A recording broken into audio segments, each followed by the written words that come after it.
A little while back, late last October, we were invited by NHS England to support some improvement work around wheelchair services.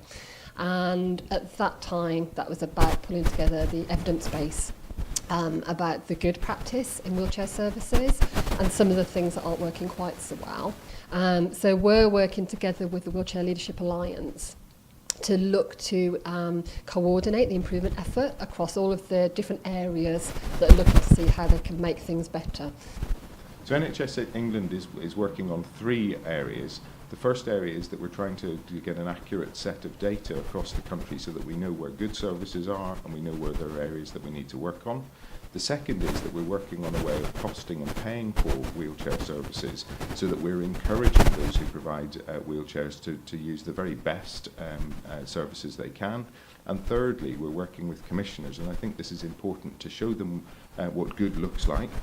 Also to put them in touch with areas that are doing this really well as examples of best practice, and thirdly working with the other strands of work that have arisen after the Wheelchair Summit to do almost a how-to guide to make sure that we can provide to commissioners an easy way of them providing the best service for wheelchairs. So I think for me an ideal wheelchair service is one that provides the correct chair, and that's really important. So what we have at the minute are services which assess the needs of people who will need a wheelchair really, really well, but translating that into actually providing the chair that they need has proved difficult, so that's one thing. And then the second, but equally important, is that's done in a timely fashion, because we know that sometimes people can end up getting the right chair, but the delay can be intolerable, up to 9 months. And so I think it's that combination of providing the chair that's the right chair for people, but also doing that in a timely fashion. Following from the Wheelchair Summit, there are a number of strands of work, one of which will be a communication strategy which will allow people to contribute to some of the ideas that are developing.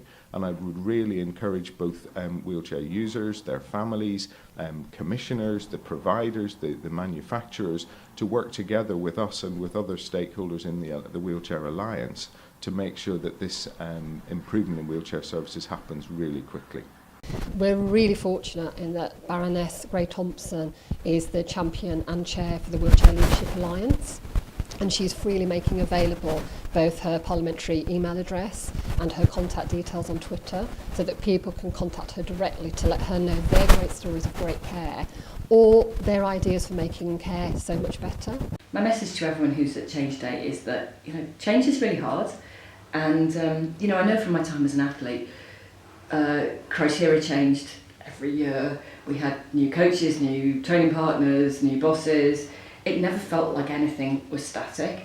So if you won a race, everybody loved you, and if you lost a race, everybody hated you. And that's not real, because you're training really hard every single day to try and do the right thing. And I think the NHS is a bit like that. If you only read what was in the news, you'd think everything was a disaster, and that's just nonsense.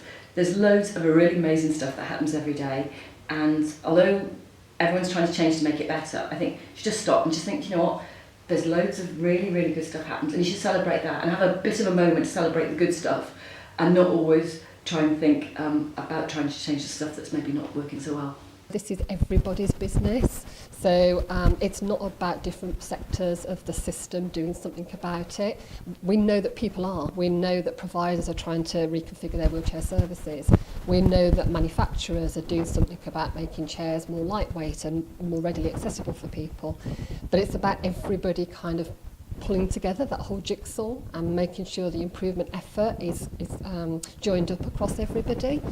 And it feels like the time's right now to get that actually put in place. So I think for NHS Change Day, if we can get commitments from people to say, actually, I'm pledging to take action from my part of the system that touches on wheelchair services to do something that is better or to feed into the work of the Alliance, that would be absolutely fantastic. And we're very much starting from the point of what's the outcome we're trying to achieve here. We're just trying to get a great experience for people who use wheelchairs. As somebody said to me recently, if we were prescribing a pair of shoes, we would expect those shoes to be a good fit, comfortable, something that allows us to do what we need to do on a daily basis. We want no more than that for a wheelchair service.